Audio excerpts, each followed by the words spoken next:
Hello, fellow tamers. Let's talk about the episode 16 and 17 of Digimon Ghost Game. Starting from episode 16, I think this is a very fillerish episode, maybe even the most episodic out of all the episodes so far. Starting from the forest, apparently some people just went missing in the forest, and the ones who take care of the forest only think of them as running away without paying. I mean, come on. If they don't pay, the least you can do is try to find them or try to call a relative somehow. I just have to give this episode a negative point for the way they talk about this.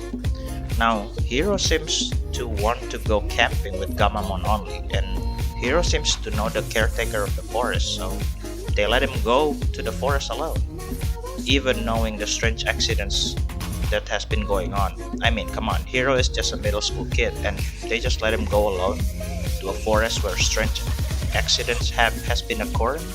I mean, they believe that the people just ran away without paying, but still. However, I think the good part of this episode starts where the worker got captured by the trees. At first, I thought this might have been something like Woodmon, but it turns out to be Cherrymon or Jureimon. Now, Cherrymon has always looked kinda terrifying, but he is extra terrifying in this one because he literally eats people, so good points for that. Now, the best part of this episode is the surprise appearance of Mori Shelmon. Now, I think the way Mori Shelmon is portrayed in this episode is very good. I mean, he saved some people, but he still doesn't like them. Thus, he does not necessarily save them, just keep them around in his part of the forest. Oh, and also the part where they actually fight Cherrymon, they actually lose, even when Ruri and the others finally show up.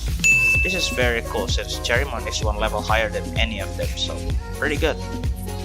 But of course, another bad part is how Cherrymon just lets go of the humans. When one of his branches is cut off and he just runs away.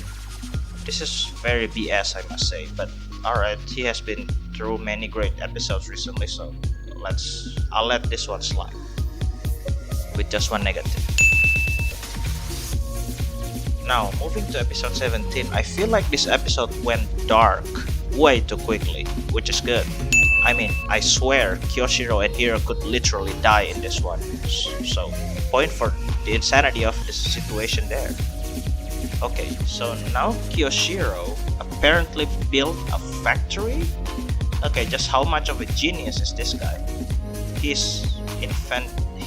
was invited to a conference last time. Now he has his own factory? Okay. I just hope they explore more about Kyoshiro's background in the future though. If not, this could just be another BS. Now, the villain of the week is Frozomon, which is super cool because Frozomon is a fairly new Digimon introduced in the Final Bracelet, specifically in the Blizzard Fang Dim card. Now, this Frozomon is super OP, I mean, because he has the upper hand of the area being super cold and, of course, being ultimate level. Both Battle Gamamon and Tesla Jellymon could not defeat it.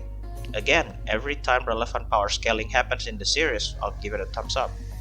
However, at the end of the episode, Tesla Jellymon kinda defeat Frozomon, which kind of negate the previous point, but because they explain the situation of how Tesla Jellymon can be that strong for a moment, I'm okay giving this one a win. Plus, that moment where Tesla Jellymon fights Frozomon one-on-one, Kyoshiro's not there, so she's controlled by Ruri. Wow, just wow. Now, this is a very cool new concept in Digimon. In previous seasons, usually changing partner is not possible because somehow partner Digimons are locked with their tamers or Digidestin's Digivice. But now, apparently Ruri can also control Tesla Jellymon, which opens the door for Hiro or Kyoshiro to be able to do this kind of thing as well in the future. I cannot wait for that. Now, if there is a negative I could give to this episode is how Frozomon just does a 180 at the end, and it turns out he's just doing a job of finding a cold living space for ice-based Digimons, like that Icemon and the other Digimon that show up at the end. Well, at first he is berserking like crazy, This is just too drastic for me, so I'm giving it a negative. Okay, well, I think that is all for episode 16 and 17. I'll see you next time.